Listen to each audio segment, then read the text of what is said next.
સુરતના અમરોલીમાંથી નકલી નોટ મળી આવ્યાની ઘટના બાદ સ્પેશિયલ ઓપરેશન ગ્રુપની ટીમે ઓપરેશન ચેન્નઈ હાથ ધરી 22,79,000થી વધુની નકલી નોટ સાથે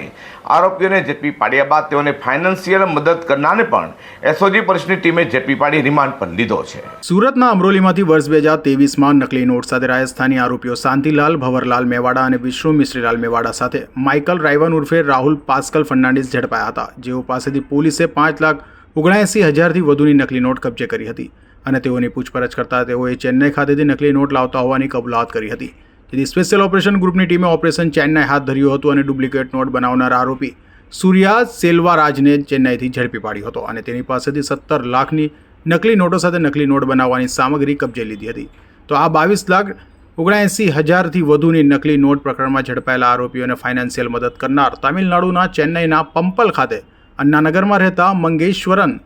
પોન પાંડિયનને પણ ઝડપી પાડ્યો છે અને તેને સુરત લાવી કોર્ટમાં રજૂ કરી એસઓજીએ 2 દિવસના રિમાન્ડ મેળવ્યા છે। તો આરોપી અન્ય નકલી નોટ બનાવનારાઓના સંપર્કમાં છે કે કેમ તે અંગે હાલ એસઓજીએ તપાસ હાથ ધરી છે। Bureau report G24 news.